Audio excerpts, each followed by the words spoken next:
Hello प्यारे viewers, how are you? I hope all of you are awesome. Okay, चलो फिर हम अपना ये स्टार्ट करते हैं। ये सेकंड पार्ट वाला है, fundamental rights and fundamental duties का ये चैप्टर था, तो उसका सेकंड पार्ट अब ये है।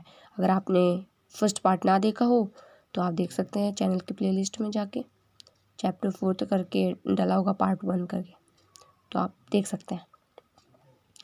तो उसमें देखो हमने फर्स्ट पार्ट में क्या पढ़ा था। फर्स्ट पार्ट में हमने पढ़ा था मतलब वो पढ़ा था कि for which purpose constitution assembly include the fundamental rights and duties in our constitution.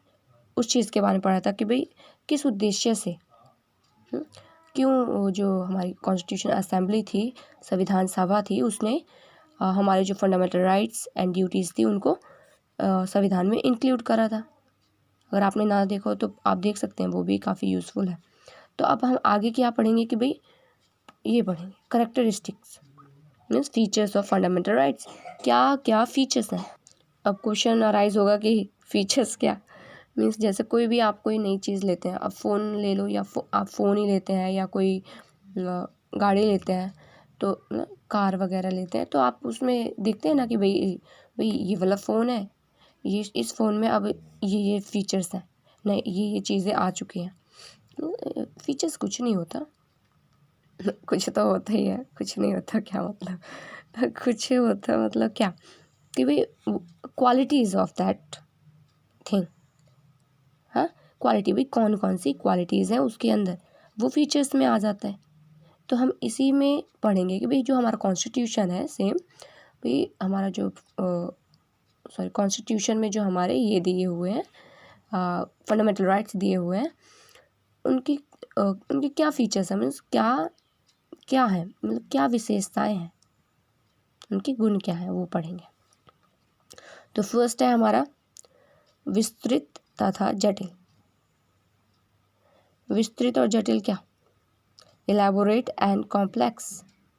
देखो अगर अपने कॉन्स्टिट्यूशन की भी बात करें, अगर हम अपने कॉन्स्टिट्यूशन की बात करें, कॉन्स्टिट्यूशन देखो, अगर आपने देखो कोई भी अगर भारत का इंसान है, भारत में रहने वाला कोई भी है, उसे अपने कॉन्स्टिट्यूशन को जानने का पूरा वो है। सबको जानना चाहिए ना अपना कॉन्स्टिट्यूशन, भाई हमारा संविधान है, हमारे देश का संविधान है, वो हमें क्या चीज़ें बताता है, उसमें मतलब हमारे लिए बनाया गया वो, तो हमें थोड़ा बहुत तो पता होना चाहिए ना उसके बारे में। तो अगर आप मतलब अगर आप पोल साइंस वाले बैकग्राउंड से नहीं भी बिलोंग करते, तो आप फिर भी इसको देख सकते हैं और उन लोगों को भी शेयर कर सकते हैं जिनको जानना चाहिए कि भाई हमारा कॉन्स्टिट्यूशन में है क्या। तो वही, तो आप पहले के चैप्टर्स भी देख सकते हैं, अगर आप पढ़ते चले आ रहे होंगे तो आपने ये वाला पॉइंट तो उसमें भी देखा होगा कि भाई ये क्या है, ये वाला जो पॉइंट है ये हमारे कॉन्स्टिट्यूशन का भी मेन फीचर है। समझ रहे हो क्यों? क्योंकि जो हमारा कॉन्स्टिट्यूशन है वो बहुत बड़ा है। बहुत बड़ा मीन्स क्या, बहुत ही विस्तृत, बहुत ही डिटेल में चीज़ें लिखी हुई है। और जटिल का मीन्स उसमें जो अमेंडमेंट का जो सिस्टम है वो आसान नहीं है, तो वो होता है। तो सेम चीज़ यहाँ पर भी यही लागू होता है कि भाई जो हमारे मौलिक अधिकार है, जो हमारे मौलिक अधिकार है मीन्स फंडामेंटल राइट्स है, उनका क्या, वो बहुत विस्तृत है। विस्तृत मीन्स क्या, हमारे कॉन्स्टिट्यूशन में इनको बहुत ही डिटेल में चीज़ें लिखी गई हैं। जैसे अगर हम बात करें फर्स्ट अपने मौलिक अधिकार की बात करें, कौन सा होता है, समता वाला, समता का अधिकार, समता का अधिकार होता है। समता मीन्स व्हाट, समता मीन्स इक्वालिटी। हाँ, इक्वालिटी है हमारा वो फंडामेंटल राइट। तो इक्वालिटी, लेकिन किस तरीके की इक्वालिटी, इक्वालिटी वर्ड तो हमने दे दिया भाई, which kind of equality we are talking here. हाँ, तो उस जो इक्वालिटी क्या क्या क्या क्या इक्वालिटी हैं, उनको किस तरीके की इक्वालिटीज़ दी जाएंगी, क्या क्या होगा, वो सारी एकदम डिटेल में मेंशन करी हुई है हमारे कॉन्स्टिट्यूशन में। इस तरीके से तो विस्तृत हो गई हमारी मौलिक अधिकार। और जटिल की बात करें तो भाई कोई भी इसमें जल्दी से संशोधन वगैरह मीन्स अमेंडमेंट नहीं कर सकता, ठीक है, मतलब अमेंडमेंट वगैरह भी नहीं कर सकता। और क्या नहीं कर सकता मीन्स इस पर कोई प्रतिबंध नहीं लगा सकता। प्रतिबंध क्या होता है, प्रतिबंध मीन्स होता है कि भाई हमारे जो मौलिक अधिकार है उन पर किसी तरीके की कोई पाबंदी ना लगा, सॉरी ये गलत लाइन यूज़ हो रही है कि भाई हमें मौलिक अधिकार तो दिए हुए हैं, दिए हुए हैं ना, लेकिन उन पर क्या है, उन पर कुछ लिमिट्स भी वो करी हुई हैं, लिमिट भी फिक्स करी हुई हैं कि भाई हमें अपने अधिकारों का, मौलिक ये अधिकार है, इनका यूज़ करना है, लेकिन उनका क्या नहीं करना, मिसयूज़ नहीं करना। तो उसके लिए कुछ लिमिट्स भी फिक्स करी हुई हैं हमारे कॉन्स्टिट्यूशन के द्वारा कि भाई अपने अधिकारों का यूज़ करो, है कुछ भी करो, लेकिन दूसरे के अधिकारों का उल्लंघन ना करो। तो इस तरीके से ये जटिल कहलाते जाते हैं। ठीक है, समझ में आ गया होगा। तो आप थोड़ा सा, और हाँ, हमारे जो कॉन्स्टिट्यूशन है, ये जो कॉन्स्टिट्यूशन मीन्स ये फंडामेंटल राइट्स है, वो कॉन्स्टिट्यूशन के कौन से 3rd पार्ट में रखे गए हैं, और वो भी आर्टिकल 12 से लेके 32 तक। ठीक है, और हाँ, अब चलो नेक्स्ट पॉइंट देख लेते हैं। भाई आप, मेरा थोड़ा कोल्ड हुआ पड़ा है, तो उसकी वजह से आपको थोड़ा वॉइस अजीब आ रही होगी, तो please ignore it. Okay, second part अगर बात करें, सरकारों तथा सरकारी संस्थाओं पर प्रतिबंध मीन्स क्या, restrictions on the government and government institutions. क्या मतलब है इसका? इसका मतलब ये है कि भाई जो हमारे फंडामेंटल राइट्स हैं वो क्या करते हैं। देखो यहाँ पे जो किस तरीके के रिस्ट्रिक्शन की बात हो रही है, इस तरीके की भाई जो भी हमारे जो फंडामेंटल राइट्स हैं, कितने 6 है ना, लेकिन डिटेल में बहुत लिखे हुए हैं, तो एक एक चीज़ का ध्यान रखना पड़ता है ये सरकारों को भी। तो यहाँ पे देखो किस तरीके के रिस्ट्रिक्शन की बात हो, यहाँ पे कह रहे हैं कि कोई भी सरकार है मीन्स कोई भी गवर्नमेंट है या उसके इंस्टीट्यूशन है, इंस्टीट्यूशंस मीन्स क्या, जो गवर्नमेंट सरकारी दफ्तर्स वगैरह होते हैं, सरकारी ऑफिस होते हैं या सरकारी चीज़ें होती हैं, वो क्या है, वो किसी तरीके का उन अधिकारों पर प्रतिबंध नहीं लगा सकते। मीन्स अगर हम सरकार की ही बात करें, कोई भी सरकार आ रही है तो वो कितने सारे बिल्स वगैरह पास करती है, एक्ट्स बनाती है, हाँ, वेलफेयर के लिए हो गया या हमारे सिक्योरिटी के लिए हो गया, किसी भी चीज़ से। लेकिन ये पाबंदी लगाई गई है कि भाई वो जो गवर्नमेंट है वो ऐसा कोई भी बिल, ऐसा कोई भी एक्ट नहीं पास करेगी जो क्या करता हो, फंडामेंटल राइट्स का उल्लंघन करता हो, मीन्स उन्हें प्रोहिबिट करता हो या रिस्ट्रिक्ट करता हो। तो उस तरीके का कोई वो नहीं करेगी। तो ये हमारे कॉन्स्टिट्यूशन के द्वारा ही इन पर मीन्स गवर्नमेंट पर और गवर्नमेंट इंस्टीट्यूशन पर रिस्ट्रिक्शन लगाया गया है। समझ में आ गया? हाँ, तो अब अगर आप इसको पढ़ेंगे भी, अगर आपके पास हिंदी की बुक है, मतलब हिंदी की ज़रूरी नहीं है कि हिंदी की हो, इंग्लिश की भी हो सकती है, और ये भी नहीं हो सकता कि भाई जिस इंस्टीट्यूशन से रिलेटेड या जिस यूनिवर्सिटी से रिलेटेड ये बुक है और वही दूसरे भी पढ़ रहे हो। देखो मेरा ये बनाने का पर्पज़ यही था कि भाई हम पढ़ते रहते हैं लेकिन चीज़ें इस तरीके से नहीं बताई जाती। ठीक, मतलब वो नहीं कह रही कि बताई नहीं जाती, अगर बताई नहीं जाती होती तो हमें कहाँ से आ रहा होता। मीन्स जैसे हर जगह नहीं बताई जाती ना, हर जगह हम पढ़ते हैं बस। अब अगर हम स्पेशली कॉलेजेस या यूनिवर्सिटीज़ की बात करें, चलो उस सब में बात नहीं करते, सब अपने हिसाब से पढ़ाते हैं, तो आप पढ़ लेना बस। देखो आपको इसमें भी दिख रहा होगा, आप पॉज करके पढ़ सकते हैं थोड़ा सा, और क्या। चलो 3rd पॉइंट की बात करें, तो अधिकार निरंकुश नहीं, मीन्स क्या, राइट्स आर नॉट एब्सोल्यूट। देखो इसका मतलब ये है कि भाई जो हमारे अधिकार है, जैसे कि हमने अभी फर्स्ट पॉइंट में ही थोड़ा सा डिस्कस करा था ना, जटिलता वाला चीज़, वही चीज़ थोड़ी सी यहाँ पर है। मीन्स क्या, जैसे हमारे अधिकार तो दिए हुए हैं फंडामेंटल राइट्स, लेकिन उन पर कुछ क्या करे गए हैं, उन पर कुछ अंकुश भी लगाए गए हैं। देखो इसी वर्ड से अगर समझोगे तो इसी वर्ड से भी आपको क्लियर होगा। देखो निरंकुश मीन्स अंकुश होता है भाई किसी पर कोई रिस्ट्रिक्शन लगाना, और निरंकुश होता है उस पर किसी तरीके का कोई मतलब निरंकुश ना होना। तो यहाँ पे ये कहा गया कि जो हमारे अधिकार है वो निरंकुश नहीं है, मीन्स बिना उन पर किसी तरीके का कोई अंकुश ना होने वाला चीज़ नहीं है, उन पर भी कुछ तरीके के रिस्ट्रिक्शंस हैं, अंकुश लगाए गए हैं। जैसे अब कुछ है भाई हमारे मौलिक अधिकार है, भाई क्या अधिकार है हमें, भाई हमें स्वतंत्रता का अधिकार है, we have the rights of freedom, ठीक है, but we haven't any but we haven't any right to prohibit other persons rights, है ना। हमें दूसरे लोगों के जो अधिकार है उन पर तो उन पर पाबंदी लगाने का कोई अधिकार नहीं है ना। जैसे हमें स्वतंत्रता का भी, हम स्वतंत्र हैं, कुछ भी कर सकते हैं। जैसे होता है ना भाषण देने का, आपने अगर सुना होगा कि भाई भाषण देने का अधिकार है हमें, ठीक है। स्वतंत्रता है कि हम क्या कर सकते हैं कि हम बोल सकते हैं, लेकिन हम उसे बोल तो सकते हैं, ये हमारा अधिकार है, लेकिन हम ऐसा नहीं बोल सकते ना कुछ भी गलत चीज़ें बोल दे। हम अपने देश के भड़काने वाली भाषण नहीं दे सकते, देश के खिलाफ नहीं बोल सकते, फालतू की चीज़ें नहीं बोल सकते। तो वो एक रिस्ट्रिक्शन हो गया ना। और हमें ये अधिकार होता है कि हम कहीं भी जा सकते हैं, आना जाना हो सकता है, लेकिन हम कुछ ऐसे एरियाज़ होते हैं जैसे बॉर्डर एरिया हो गया, वहाँ डायरेक्टली जाने का हमें अधिकार नहीं है। हाँ, जैसे हो गया भाई, हमें तो अधिकार है, कोई भी कोई नया बंदा है जिसे पता चला भाई हमें तो स्वतंत्रता का अधिकार है कहीं भी जाने का, जाके बॉर्डर में चला जाए, घुसने लग जाए, नहीं भैया हमें तो अधिकार है, हम तो बॉर्डर में जाके खड़े होंगे। तो उस पर रिस्ट्रिक्शन लगाई गई, उसे नहीं जाने दिया जाएगा वहाँ, ठीक है। चलो अब आगे का देख लेते हैं। देखो अब फोर्थ पॉइंट है, अब फोर्थ पॉइंट देखो फोर्थ पॉइंट क्या है, नागरिकों तथा विदेशियों में भेद करना, डिस्टिंक्शन बिटवीन सिटीजन्स एंड अलाइ, मीन्स फॉरेनर बोल दो। ये वर्डिंग भी, इंग्लिश की वर्डिंग बहुत होती है, एक ही वर्ड को हिंदी का एक शब्द है, उसे इंग्लिश में 10 मीनिंग 10 शब्द निकाल देते हैं, तो सिंपल लैंग्वेज में ठीक रहता है। तो क्या मतलब हुआ इसका? देखो इसका मतलब हुआ कि भाई जो नागरिक और जो विदेशी लोग, भारत के लोग हो गए और विदेशी लोग हो गए, जो फॉरेनर्स होते हैं, दूसरे देशों के होते हैं, यहाँ पे आके बसे होते हैं, यहाँ पे आके रह जाते हैं, घूमना घामना रहता है। तो क्या है भाई, दोनों का क्या है, दोनों के जो अधिकार है उनमें अलग है।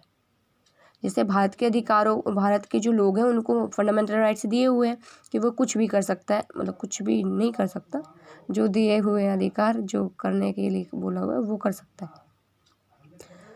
जैसे देखो यहाँ पे थोड़ा सा सर्कल भी लगा हुआ है, ये आप देख सकते हैं ना, ये भाषण देने और एकत्र होने की स्वतंत्रता, तो ये हमें अधिकार दिए हुए हैं, ठीक है। धार्मिक अधिकार है, स्वतंत्रता के अधिकार है, समानता के अधिकार है, हाँ, इक्वालिटी लिबर्टी हो गया, इक्वालिटी हो गया, और रिलीजियस राइट्स हो गए, ये सारे हमें राइट्स दिए हुए हैं, ठीक है। लेकिन हमें भाषण देने का अधिकार है ना, भाषण में जैसे जो खैर आप लोग अगर नहीं भी दिया हो, वैसे नहीं हुआ होगा, लेकिन नेताओं को तो बहुत देखा होगा, हम एक माइक लो, लोगों को इकट्ठा करो, बस शुरू हो जाओ। तो भाषण देने का अधिकार ये हमें अधिकार है, मीन्स भारत के जो लोग हैं उनको ये अधिकार दिया हुआ है कि भाई वो भाषण दे सकते हैं, उन्हें अपने विचार दूसरों के सामने रखने का पूरा अधिकार है। और एकत्र होने की स्वतंत्रता का क्या मीन्स है?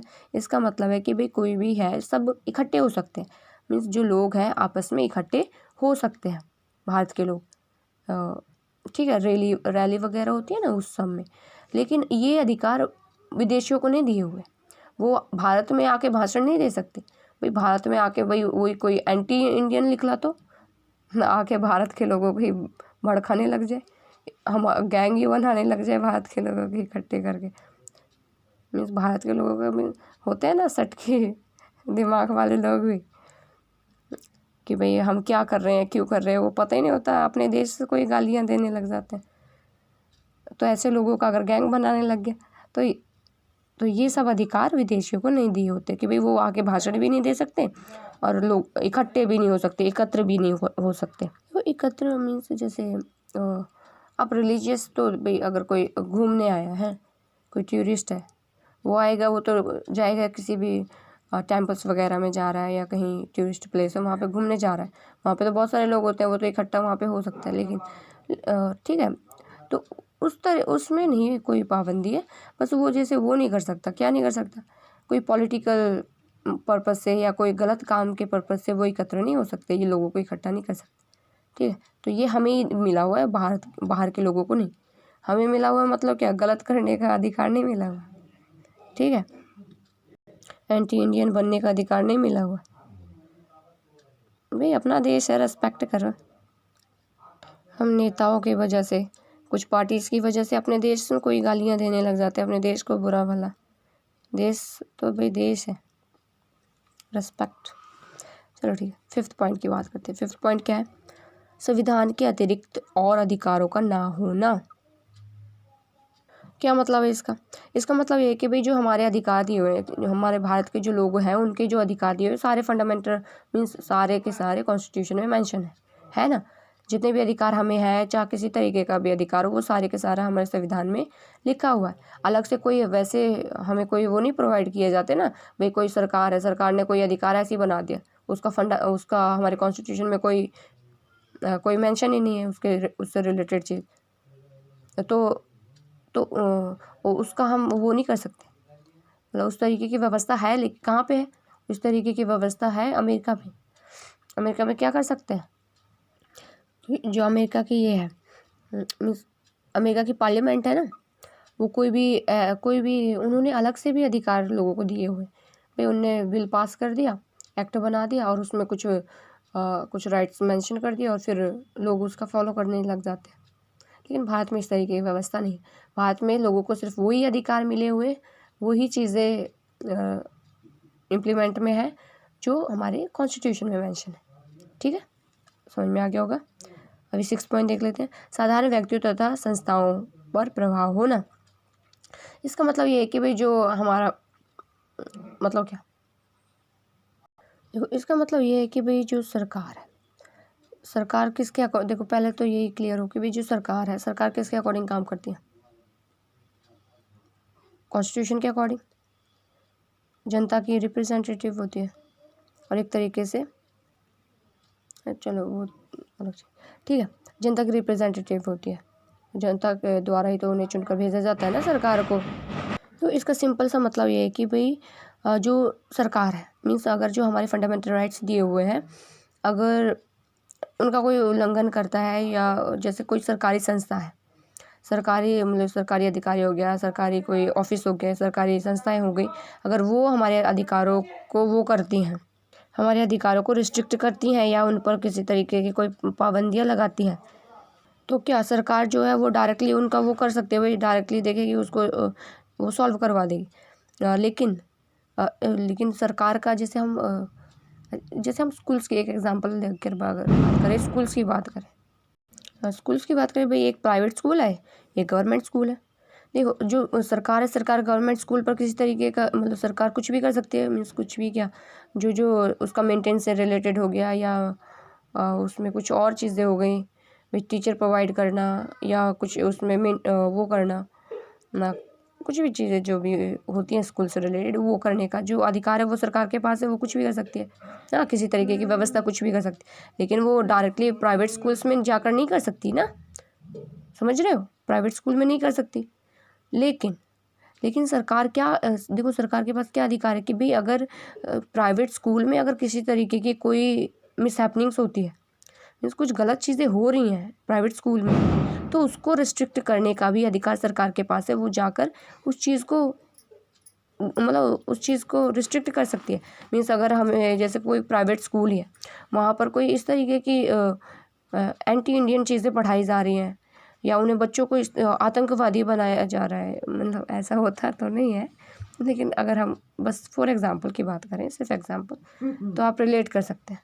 तो उन्हें इस तरीके की चीज़ें सिखाई जा रही हैं, तो जो और सरकार को पता चला तो वो उस चीज़ को रिस्ट्रिक्ट करेगी ना भाई, क्योंकि वो बच्चे भी तो देश के ही बच्चे हैं और बड़े होके क्या करेंगे, बड़े होके वही अपने देश के लिए खतरा उत्पन्न कर देंगे, तो उस पर डायरेक्ट वो करती। तो सेम यहाँ पर वही चीज़ है कि भाई जो गवर्नमेंट इंस्टीट्यूशन हो गई या गवर्नमेंट चीज़ें हो गई, उन पर तो सारे उन पर जो डायरेक्ट सरकार है वो डायरेक्ट चीज़ें मेंटेन कर लेती है। लेकिन अगर हम वहीं पर बात करें प्राइवेट इंस्टीट्यूशन की या कोई भी इंसान है पर्सनल लेवल पर अगर कोई चीज़ें होती हैं, तो वहाँ पर भी जो सरकार है वो उस व्यक्ति को दंड दे सकती है, उस स्कूल को भी दंड दे सकती है कि भाई ऐसे कैसे हमारे बच्चों को बिगाड़ रहे हो। तो सिंपल सा मतलब वही हुआ, ठीक है भाई, जो सरकार है वो गवर्नमेंट इंस्टीट्यूशन पर मीन्स सरकारी जो चीज़ें हैं उन पर तो इफ़ेक्ट कर सकती है, उन चीज़ों को तो वो देख सकती है, लेकिन साथ में ही वो प्राइवेट या इंडिविजुअल लेवल पर भी लोगों को सजा दे सकती है अगर वो कुछ गलत वैसे करते हैं।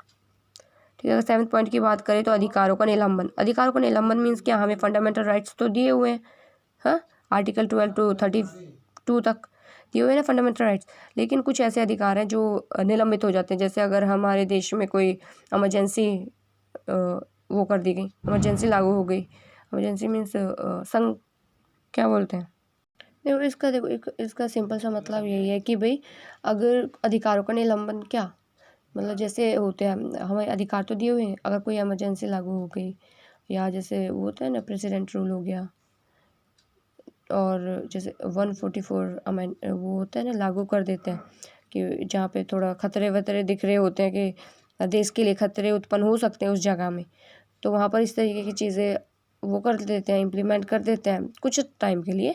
तो उस टाइम पीरियड में हमारे जो अधिकार है वो क्या हो जाते हैं, निलंबित हो जाते हैं। निलंबित मीन्स क्या, निलंबित होता है कि भाई देखो, निलंबित और रिस्ट्रिक्ट में पूरी तरीके से, रिस्ट्रिक्शन में क्या मतलब, रिस्ट्रिक्शंस होता है भाई ख़त्म, भाई कोई भी चीज़ है उस पर पूरी तरीके से पाबंदी लगी हुई है, ऐसा नहीं कर सकते पूरी तरीके से। रिस्ट्रिक्शन भी एक तरीके से वो अलग चीज़ हो जाता है। मीन्स अगर हम बात करें एंड की, भाई कोई भी चीज़ ख़त्म मीन्स ख़त्म। सॉरी, वो थोड़ा सा पॉज करना हो जाता है। तो हम कहाँ क्या बात कर रहे थे, निलंबन की चलो सिंपल से बात, क्या निलंबन, हमारे भाई जो कोई भी संकट टाइम आ रहा है तो उस टाइम पर बंद कर देते हैं हमारे अधिकार। लेकिन कुछ ऐसे होते हैं कि भाई जैसे जीवन का अधिकार होता है, आर्टिकल 21 में हमें जीवन का अधिकार दिया हुआ है, हाँ, राइट टू लाइफ है ये वाला जो आर्टिकल है। तो ये अधिकार हमारा निलंबित नहीं होता। भाई भले ही कोई भी संकट आया पड़ा है, भले कोई भी इमरजेंसी है देश में, लेकिन उसमें हमारा जीवन का अधिकार नहीं, हमें जीने का अधिकार तो है ना हर सिचुएशन में, तो वो अधिकार नहीं छीना जा सकता। और बाकी के जो फंडामेंटल राइट्स हैं उन पर कुछ टाइम के लिए क्या हो जाता है, कुछ टाइम के लिए रिस्ट्रिक्शन लग जाता है कि भाई तुम अभी जैसे हो जाता है ना 144 क्या कहता है कि भाई तुम बाहर नहीं घूम सकते, ऐसी कहीं भी नहीं जा सकते और इकट्ठा नहीं हो सकते, इस तरीके की चीज़ें होती हैं उसमें।